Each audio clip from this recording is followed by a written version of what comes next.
hi, I'm Happy Traum, and that's probably one of the best known fingerpicking songs that there is out there.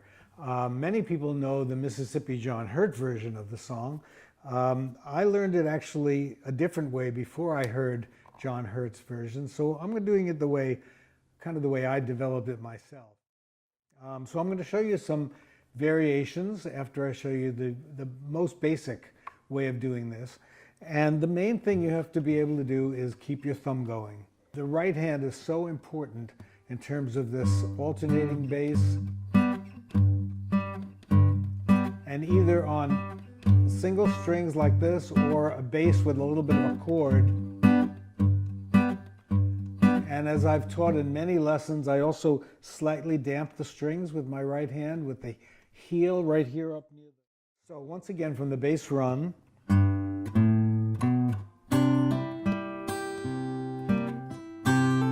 And I like to hammer on that note there, which I'll call an F sharp, even though it's really an A, but to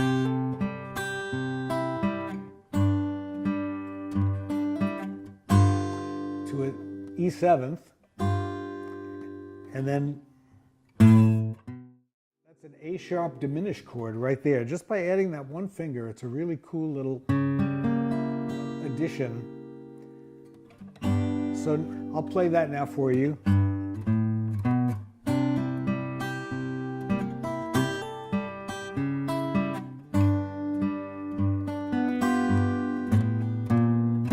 A little different bass run there, going up chromatically. Second. Okay, let me show you a really important little lick that you can use in a million different songs, and it's something that I haven't done in this song yet, but I'm going to show you how you can do it. And it's really a combination of your right hand and your left hand.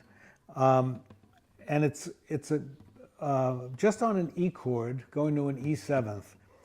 And what I'm going to do is pick the open third string, and then when I come down on the beat with my thumb, I'm hammering on. So it's that motion. Then I go to the second string, and then second string, second fret, and then on the offbeat, I got my seventh.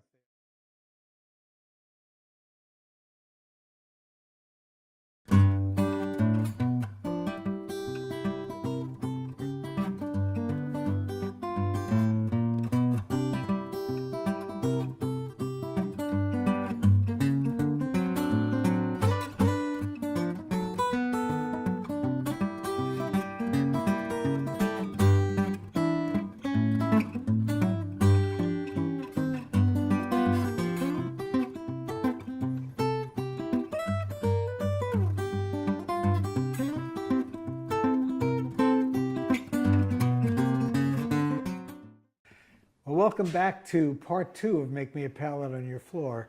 I hope you've had a chance to go over that and get familiar with it and get comfortable with the right hand and the left hand chording and some of these licks that I showed you.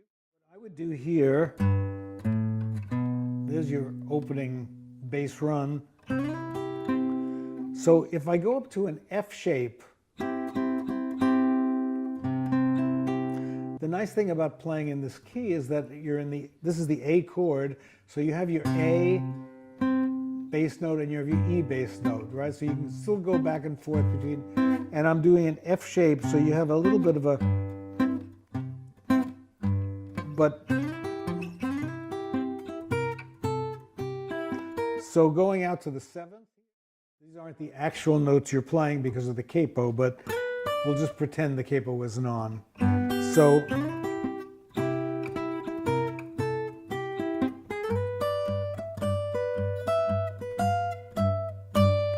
and here, because I only have my bass E string, I'm staying on this one note, damped pretty heavily, just to keep the rhythm going. Also, you don't have to use the capo on this. We could do the same thing without the capo. In fact, I'll just play it one time. I'll take the capo off and show it to you in E. since I'm not singing it anyway, it doesn't matter.